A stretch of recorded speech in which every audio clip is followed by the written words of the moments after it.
Italian Wine Podcast. Chin Chin with Italian wine people. This podcast has been recorded during Vi.Vite, an event organized by the Alleanza delle Cooperative Italiane, the Alliance of Italian Coops.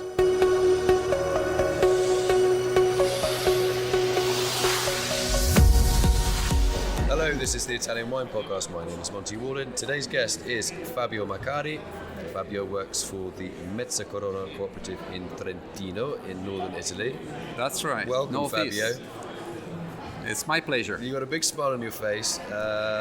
Tell me why. Tell me about Mezzacorona. Mezzacorona Tiny is little cooperative with two members, 15 kilos of grapes and 4 bottles of wine a year, yeah? No, that the cooperative after us. We are a bit bigger than that. Go on, how big? It's bigger and older. Our cooperative was founded in 1904 by 20 wine producers in the tiny village of Mezzacorona, when Mezzacorona was not even in Italy, was in Austria at that time. Only 14 years later they become Italy. And nowadays Mezzacorona accounts for 1/3 of the production of grape in Trentino. Is composed by 1,600 members, 2,800 hectares of vineyards. We export 80% of our production, 20% is devoted to the domestic market. We are approximately ranking number 5 within the producer of wine in Italy. We are a first level cooperative, meaning that the property of our cooperative is this 1,600 grape growers directly. Okay. Okay. Now. So, what are your main varieties?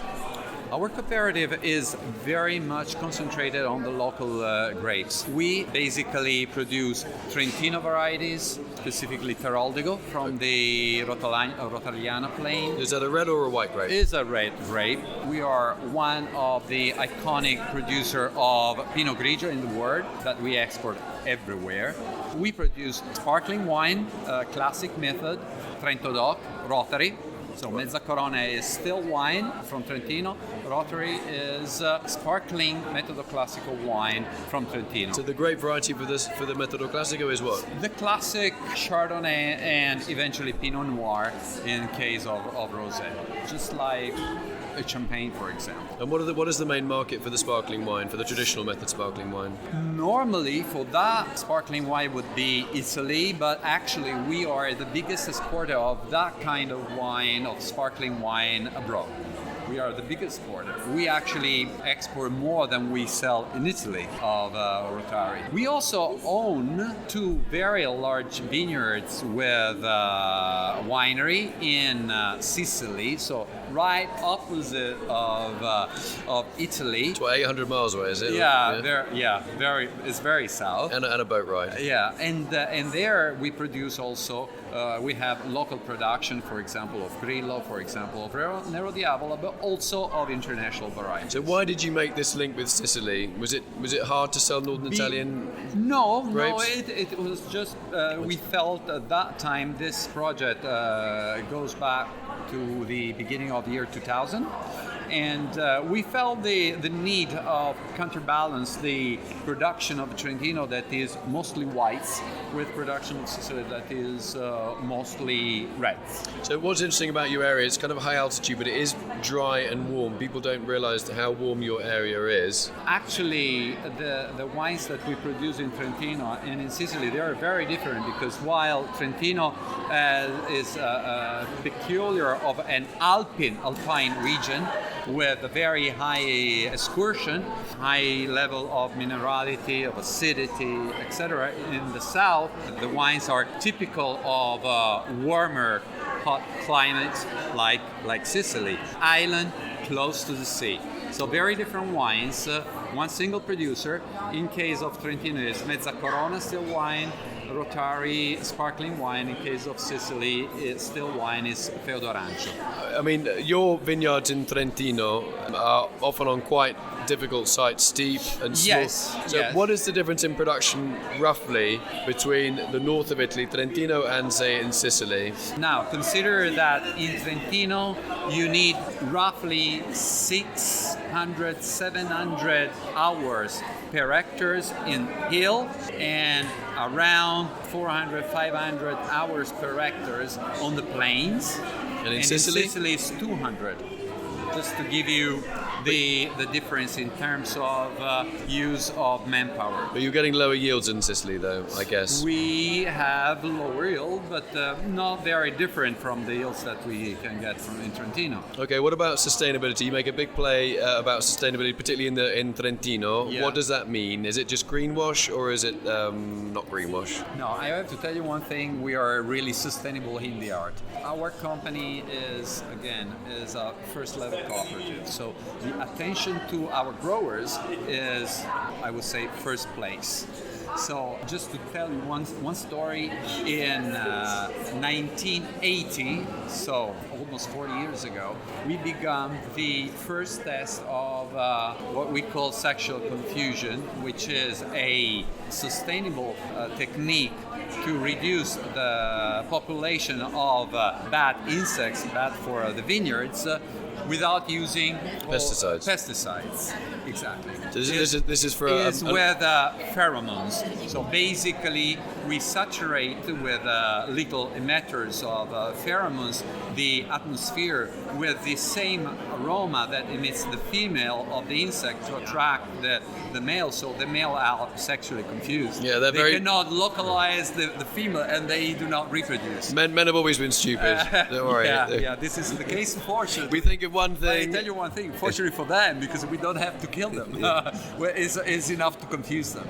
So we began this on 7 hectares in the village of Mezzacorona. You can understand that the vineyards very often are within the villages in Trentino, and today the entire surface of Trentino use this kind of technique to reduce this kind of insects. And also the two companies, the 2 vineyards that we have in Sicily are all covered by sexual confusion. So do you have any organic growers though in Sicily, in Sicily, and is it growing? In Sicily we are in conversion. You know that you need 3 years of conversion. We are in year 2. But for how much? So if you're 5% 5% of the vineyard, 10%, or everything, or 100%. Really? The 1,000 hectares. And in Mezzacorona? In Mezzacorona we have a different approach because the property in Mezzacorona in Trentino are very small. You consider that our average member has just 1.5 hectare of property, and normally not even in one piece. Right. So it's difficult to go to organic production directly. So we are doing in Trentino a very nice program with the consortium of Trentino wines, and the entire Trentino has been classified with a certification from the Ministry of Agriculture that is called SQNPI, that is a sustainability certification.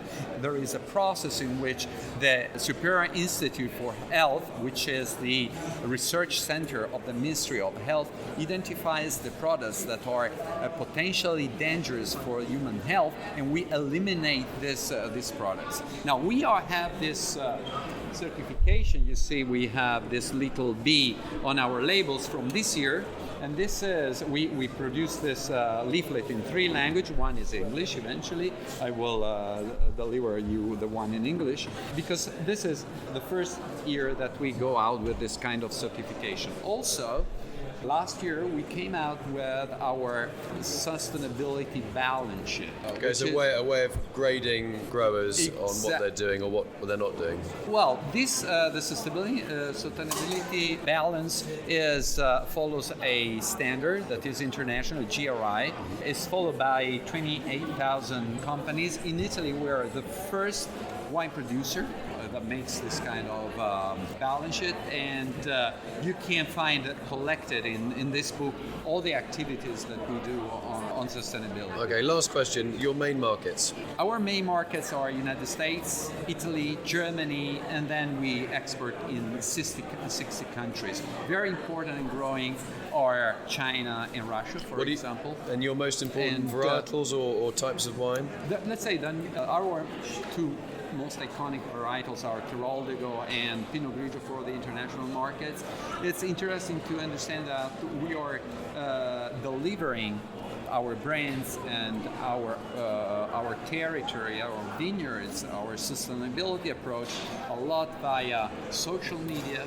We're very attentive to millennials and the way they communicate. We produce a lot of little films to communicate all this kind of activities that we do. I'm not a millennial, by the way. I'm like a prehistoric, a dinosaur. How old are you? 672. No, how old am I? 50. 62. 50. So you are a baby boomer? No, an X-gen. You're an X-gen. Am I? Yeah. Well, that's good to know. I didn't know that before. Yeah. What? What am I? A next X generation. Oh, when I see my party. X generation. Oh, X generation. X gen. Yeah. X. Okay. I'm a baby boomer, unfortunately. When were you born? I'm 59. Oh, you are a baby. I was born in 58. Well, I'm happy to be. I don't want to be a baby boomer. I don't want to be stuck with the old people. I'm happy being an X gen. But you know that in the United States now, since last year, the millennials, people born from 80 to 95 are 1/4 of the population, and us, the baby boomers, that were the biggest part of the population, are now for number 2. So it's important to, in light of correctly communication to the future consumer. Millennials are now in the 30s. Late millennials are in the 30s, so they are setting up families, children, etc., etc. It's correct to communicate to them in an appropriate way. So using their channel of communication is important. For example, to put together online communication and offline communication. We have 45,000 visitors every year in our wineries, so we try to explain ourselves, explain our territory online, but then show to our consumer directly in the winery. Well, our audience at Fabio Maccari, we got 3 listeners. We got 2 baby boomers and 1 millennial, so they're going to be thrilled listening to what you've had to say. Tell us about the Mezzacorona Cooperative in Northern Italy. Great to meet you, and I hopefully see you up in Trentino at some stage. Yeah, thanks a lot. I'm very pleased. Thanks Thank you very in. much, and come to visit us. I will. Thanks. Although you are not a millennial. No, I'm not. You're welcome. You'll let me in there. Okay, absolutely. Thanks a lot. You're welcome.